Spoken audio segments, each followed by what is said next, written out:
તમારી પાસે ખરાબમાં ખરાબ ફોટો હશે ને તો એ ખરાબ ફોટોને તમે સારો ફોટો બનાવી શકશો. હું એક સરસ મજાની વેબસાઇટમાં તમને એડિટિંગ શીખવાનો છું, જેની મદદથી તમે તમારો ખરાબ ફોટો એ સારો બનાવી શકશો. સાથે સાથે ફોટો બ્લર છે અથવા ફોટોને તમારે પાસપોર્ટ સાઇઝમાં ક્રિએટ કરવો છે અથવા તો ફોટોની સાઇઝ વધારવી છે કે ઘટાડવી છે, આ દરેક પ્રકારના જે ટૂલ એ આ વેબસાઇટમાં અવેલેબલ છે. તો હું એક સરસ મજાની આ ટ્રીક સમજાવવાનું છું, અને હા, વિડીયો પૂરો જોજો એટલે તમને દરેક પ્રકારની ટ્રીક સમજવા મળે. અને હજી નવા હોય ને તો ફટાફટ આ સબસ્ક્રાઇબ બટન ઉપર ક્લિક કરી દો અને આવી જાઓ મારે સ્ક્રીન ઉપર. હવે સૌથી પહેલાં જો આ image.pi7 જે છે ને એ વેબસાઇટ તમારે ખોલવાની છે. હવે જ્યારે વેબસાઇટ આવી રીતે ખુલે છે ત્યારે તમે જોઈ શકો છો કે આની અંદર છે ને ખાસ કરીને ઇમેજને લગતા ટૂલ છે, જેમ કે કમ્પ્રેસ ઇમેજ કરવું હોય, ઇમેજને રિસાઇઝ કરવું હોય અને એનાથી લગતા ઘણી બધી એડિટિંગ કરવું હોય. ચાલો આપણે છે ને વન બાય વન એક એક ટૂલ જોતા જઈશું, અને ખાસ કરીને જે ઇમ્પોર્ટન્ટ ટૂલ છે અને જેને ખરેખર વાસ્તવિક જીવનમાં ઉપયોગ થાય છે એવા હું ટૂલ તમને સમજાવીશ. હવે જો પહેલું અહીંયા છે ને મોસ્ટ યુઝેડની અંદર પાસપોર્ટ મેકર. ઘણા લોકો પાસે ફોટોગ્રાફ હોય અને એને પાસપોર્ટ સાઇઝ ફોટોગ્રાફ કન્વર્ટ કરવો હોય ને તો આ પાસપોર્ટ ઉપર ક્લિક કરવાનું. જેવું જ ક્લિક કરશો તો અહીંયા તમારે ફોટો અપલોડ કરવાનો છે, જે તમારે પાસપોર્ટ સાઇઝ ફોટો બનાવવો છે.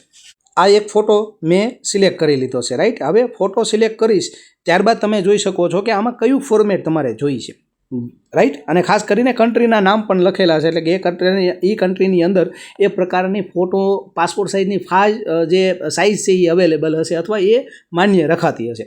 હવે આજે આ ઇન્ડિયા લખ્યું છે એની ઉપર હું ક્લિક કરીશ અને ખાસ કરીને ત્યારબાદ હું નેક્સ્ટ ઉપર જેવું ક્લિક કરીશ.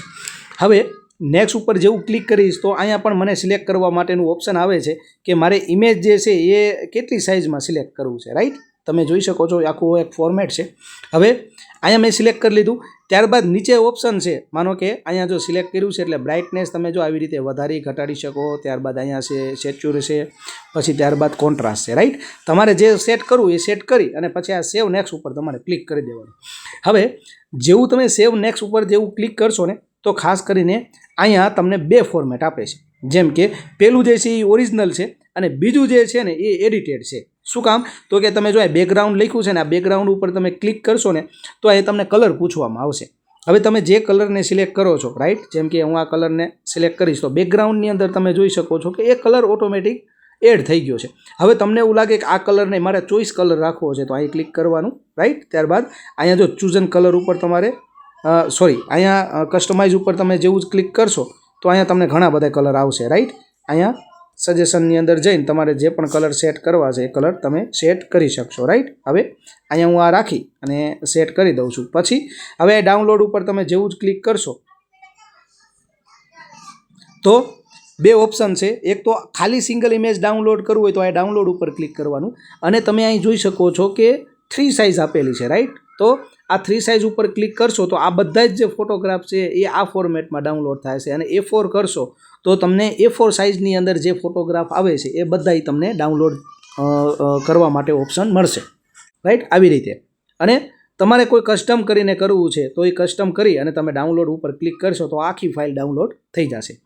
ચાલો, એની પછી છે રિડ્યુસ સાઇઝ, એટલે કે કોઈ પણ જે સાઇઝનો ફોટો છે એ ફોટો તમારે કેવી સાઇઝમાં કરવો છે. ખાસ કરીને જ્યારે કોઈ ફોર્મ ભરતા હોય અથવા ક્યાંય એપ્લાય કરતા હોય અથવા ઘણી વખત આપણને એવું કહેવામાં આવે કે તમારે આ સાઇઝનો ફોટોગ્રાફ અપલોડ કરવાનો છે, એટલે કે 100 KB, 200 KB, 1 MB, રાઈટ. તો એની માટે શું કરવાનું, તો તમારે તમારો કોઈ ફોટોગ્રાફ અહીંયા અપલોડ કરી દેવો. મેં મારો ફોટો અપલોડ કર્યો છે અને સાઇઝ છે 3 MB. હવે કરવાનું શું કે આ ફોટોગ્રાફને જો તમે ક્રોપ કરવો હોય ને તો તમે ક્રોપ ઉપર ક્લિક કરી અને તમારે આને ક્રોપ કરવો હોય તો કરી શકો. પરંતુ આ 3 MBનો ફોટો છે એને તમારે કેટલા કેબીમાં કરવો છે એ તમે અહીં ડાયરેક્ટ લખી શકો છો, રાઈટ. 100 KB છે, હું 101 KB કરી શકું, રાઈટ. તમને જેવું અનુકૂળ આવે એ સાઇઝની અંદર તમારે અહીં લખી નાખવાની. અને રિડ્યુસ ઉપર તમે જેવું ક્લિક કરશો તો તમને અહીંયા ફાઇલ જોવા મળશે, રાઈટ. 98 KB થઈ ગઈ છે. હવે આ ડાઉનલોડ ઉપર ક્લિક કરશો તો ઇમેજ છે એ ડાઉનલોડ થઈ જશે. ત્યારબાદ અહીંયા તમને બીજા ઓપ્શન જોવા મળે છે બેઝિક એડિટિંગની અંદર, જેમ કે બ્લર બેકગ્રાઉન્ડ. હવે તમારા કોઈ ફોટોને બેકગ્રાઉન્ડ છે એ બ્લર કરવું છે તો અહીંયા આપણે ક્લિક કરી દેવાનું. ત્યારબાદ તમારે જે ફોટો છે ને એ ફોટો તમારે પહેલાં અહીંયા અપલોડ કરી દેવાનો. ચાલો મેં ફોટો અપલોડ કર્યો છે અને તમે જોઈ શકો છો કે અત્યારે ફોટો અપલોડ કર્યો છે ને અને બ્લર કરવાની જે પ્રોસેસ છે ને એ ચાલી રહી છે, રાઈટ. તમે જોઈ શકો છો કે આવી રીતે બ્લર થઈ ગયું છે અને આ બ્લર જે છે એનું ફેક્ટર જે છે એ તમે જેટલું તમારે સાઇઝમાં ઇન્ક્રીઝ કરવું હોય અથવા ડિક્રીઝ કરવું હોય એ તમે કરી શકો. તમે ઓછું બ્લર રાખશો તો ઓછું થશે અને અહીંથી વધારે કરવું હોય તો વધારે બ્લર કરી શકશો. અને ડાઉનલોડ ઉપર તમે જ્યારે ક્લિક કરો છો તો ઇમેજ જે છે એ ડાઉનલોડ થઈ જાય છે. ત્યારબાદ તમે જોઈ શકો છો બેઝિક એડિટિંગની અંદર રિમૂવ બેકગ્રાઉન્ડ. ફોટોની અંદર કોઈ બેકગ્રાઉન્ડ છે જેને તમારે રિમૂવ કરવું છે તો અહીંયા હું ઇમેજ અપલોડ કરી દઉં છું. હવે આ ઇમેજ મેં અહીંયા અપલોડ કર્યું છે અને તમે જોઈ શકો છો કે જે બેકગ્રાઉન્ડ જે છે એ રિમૂવ થવાની પ્રોસેસ ચાલી રહી છે, રાઈટ. તમે જોઈ શકો છો આખી પ્રોસેસ અહીંયા ચાલી રહી છે. થોડીક વાર વેઇટ કરશું કારણ કે એ એઆઈ જનરેટેડ હોય એટલે વાર લાગે છે. હવે આ બેકગ્રાઉન્ડ રિમૂવ થઈ ગયું છે અને અહીં બાજુમાં જે કલર આપેલા છે એ કલર તમે ચૂઝ કરી શકો છો, રાઈટ. અથવા તો તમે જો આ પેન્સિલ આઇકોન ઉપર ક્લિક કરશો તો પણ તમારે જે કસ્ટમાઇઝ જે કરવું છે એ તમે આરામથી કરી અને અહીંયા ડાઉનલોડ ઉપર ક્લિક કરશો એટલે ફોટો ડાઉનલોડ થઈ જશે. ત્યારબાદ તમે જો ઇમેજને રોટેટ કરી શકો, બરાબર. રાઇટ, લેફ્ટ, અપ, ડાઉન અને ફ્લિપ એટલે કે રાઇટ અને લેફ્ટ, લેફ્ટ, રાઇટ એ રીતે કરી શકો છો, બરાબર. ત્યારબાદ નીચે ઘણા બધા ઓપ્શન છે કેમ કે આ બધા જ ઇમેજ જે છે એ ઇમેજ એડિટિંગ માટેના જ બધા ટૂલ છે. ખાસ કરીને આપણે ડીપીઆઈ અને ક્વોલિટીમાં જઈશું તો ઇન્ક્રીઝ ઇમેજ. ચાલો હવે ઇન્ક્રીઝ ઇમેજ ઉપર આપણે ક્લિક કરશું અને આપણી પાસે રહેલું ઇમેજ જે છે એ આપણે અહીંયા એડ કરી દઈશું. ચાલો મેં એક ઇમેજ અપલોડ કર્યું છે અને તમે જોઈ શકો છો કે એની જે ક્વોલિટી છે એ કેટલી ઇન્ક્રીઝ થઈ ગઈ છે. ક્લિયર ફેસ દેખાય છે, ઇમેજ જે છે એટલું સરસ દેખાય છે કે એની ક્વોલિટી ડાઉન લગતી હતી એની જગ્યાએ સારી ક્વોલિટી લાગે છે. અને આ ડાઉનલોડ ઉપર તમે જેવું ક્લિક કરશો ત્યારબાદ તમારે એક એડ જોવાની થશે. એ એડ જોવાઈ જશે ત્યારબાદ તમને ડાઉનલોડનું ઓપ્શન આવશે અને ત્યાં જઈને તમે ડાઉનલોડ કરી શકશો. ત્યારબાદ નીચે ઘણા બધા તમને ઓપ્શન જોવા મળે છે, રાઈટ. જેમ કે પાન કાર્ડને લગતું ઇમેજ અપલોડ કરવું હોય તો પાન કાર્ડ સાઇઝની અંદર આમાં કન્વર્ટ થઈ જાય છે, A4 સાઇઝમાં થઈ જશે, બરાબર. તો આ બધા જે ફોર્મેટ જે છે સાઇઝ એ સાઇઝ પ્રમાણે તમે જેમાં ક્લિક કરશો અને એમાં ફોટો અપલોડ કરશો તો એ પ્રકારનું ઇમેજ જે છે એ સાઇઝમાં સેટ થઈ જશે.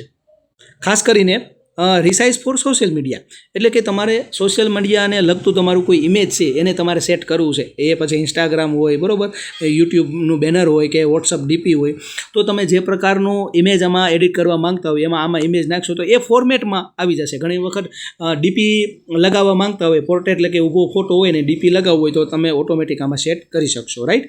ત્યાર પછી નીચે ઘણા બધા ટૂલ છે જેમ કે ઇમેજમાંથી જેપીજી અથવા HEIC હોય તો એમાંથી જેપીજી, ટૂંકમાં જે ઇમેજના જે ફોર્મેટ છે એ ફોર્મેટમાં તમે કન્વર્ટ કરી શકો છો. ખાસ કરીને નીચે પણ છે ઇમેજ ટુ PDF એટલે તમારી પાસે જે ઇમેજ છે એનું PDF બનાવી શકીએ, રાઈટ. અને PDF હોય તો એનું તમે ઇમેજ પણ બનાવી શકો. આપણે ઇમેજ ઉપર ક્લિક કરીએ અને એક સરસ મજાનો ઇમેજ આપણે સિલેક્ટ કરીએ. ચાલો મેં આ ઇમેજ સેટ કર્યું છે. હવે આ જે ઇમેજ જે છે એ મેં સિલેક્ટ કર્યું છે અને એકથી વધારે જો આમાં ઇમેજ એડ કરવા હોય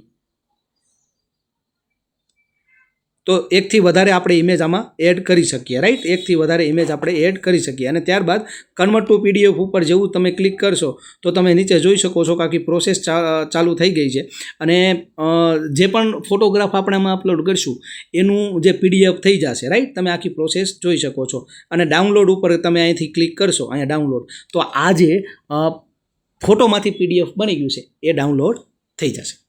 હવે આમાં ઘણા બધા ટૂલ છે, એક સમજાવું છું તો કદાચ 1 કલાક જેટલો વિડીયો લાંબો થઈ જશે. મારા ખ્યાલ મુજબ આટલું ઇનફ છે અને આમાંથી તમે જોઈ લો કે આમાંથી કોઈ હજી તમને ટૂલ સમજવું હોય અથવા તો તમે જ્યારે આ શીખો છો અને ટૂલમાં કાંઈ સમજાતું નથી તો તમે કમેન્ટ સેક્શનમાં જરૂર લખી દેજો. હું પ્રયત્ન કરીશ કે તમારા પ્રશ્નનો જવાબ આપું અથવા તમારા પ્રોબ્લેમનું સોલ્યુશન કરવા માટે પૂરો પ્રયત્ન કરીશ.